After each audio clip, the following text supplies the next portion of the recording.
Agama Nasaruddin Umar meresmikan Kampung Keren, Kemandirian Pesantren di Pondok Pesantren Al-Ikhlas Ujung, Kabupaten Bone, Sulawesi Selatan pada Rabu 7 Januari. Bersamaan itu, Menak juga meluncurkan gerakan Eko Pesantren. Dua program ini menjadi bagian dari upaya strategis Kemenak dalam mendorong kemandirian pesantren, pembelajaran berbasis lingkungan, serta penguatan peran pesantren sebagai garda terdepan pembangunan masyarakat. Peluncuran gerakan Eko Pesantren ditandai dengan simbolisasi penanaman pohon di lingkungan pesantren sebagai komitmen awal penerapan prinsip ramah lingkungan dalam tata kelola pesantren. Program ini diharapkan memperkuat budaya keberlanjutan melalui kegiatan penghijauan, pengelolaan sampah, konservasi air, serta pembiasaan hidup bersih dan sehat di lingkungan santri, ujar Menak. Bersamaan dengan itu, Menak juga meresmikan Kampung Keren, Kemandirian Pesantren.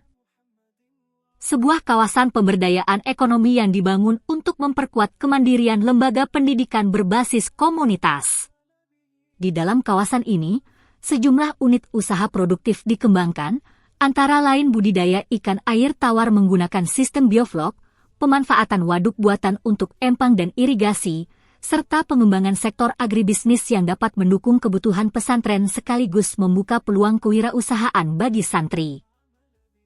Kampung Keren di Pesantren Al-Ikhlas Ujung diharapkan menjadi model pemberdayaan ekonomi pesantren yang terpadu, menggabungkan pendidikan, lingkungan, dan kemandirian finansial.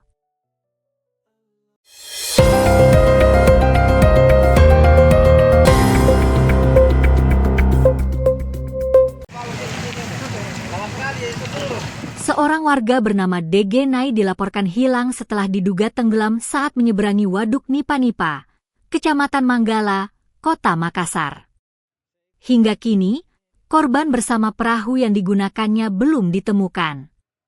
Kepala BPBD Kota Makassar Muhammad Fadli Tahar mengatakan, laporan hilangnya korban diterima setelah pihak keluarga menyampaikan bahwa DG Nai terakhir terlihat menyeberang waduk menggunakan perahu barunya. Menurut keterangan keluarga, korban sempat terlihat menyeberang waduk. Namun setelah itu tidak kembali, dan sampai sekarang belum ditemukan, ujarnya, Kamis 8 Januari. Menindaklanjuti laporan tersebut, BPBD Kota Makassar bersama unsur SAR dan relawan langsung melakukan operasi pencarian dan pertolongan. Fadli menjelaskan, pencarian awal dilakukan sejak malam hari, mulai pukul 20 WITA hingga pukul 3 WITA dini hari, lalu dilanjutkan kembali pada pagi hari sekitar pukul 8.30 WITA dan masih berlangsung hingga saat ini.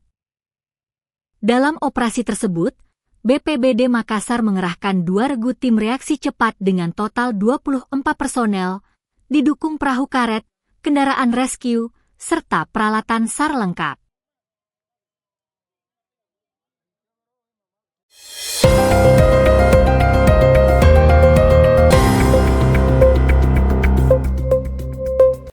Bupati Bulukumba Andi Muchtar Ali Yusuf meluncurkan Satuan Pelayanan Pemenuhan Gizi, SPPG, Ujung Bulu Cailen 02 di Jalan Srikaya, Kota Bulukumba, Rabu 7 Januari. Bupati Andi Muchtar Ali Yusuf dalam sambutannya menceritakan pengalamannya. Dia mengungkapkan bahwasanya beberapa negara juga menerapkan program MBG, makan bergizi gratis. Saya sangat setuju dengan program ini, karena peredaran uang hingga serapan lapangan kerja sangat luar biasa. Ini juga menjadi misi kami bagaimana terus menekan angka pengangguran, ungkap Bupati yang akrab disapa Andi Uta.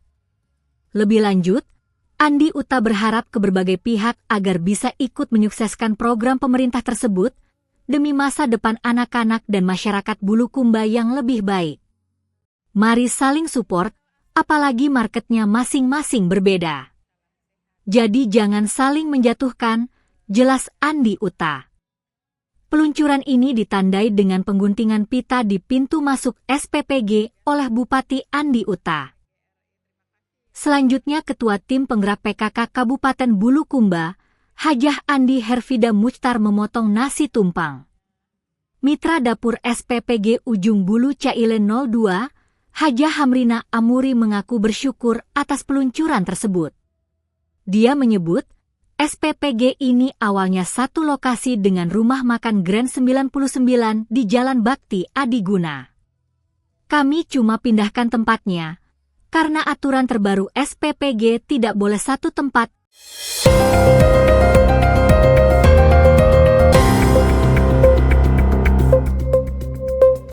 Lembaga Pemasyarakatan Kelas 2 Bulukumba menggelar tes urin bagi pegawai dan warga binaan pada Kamis 8 Januari.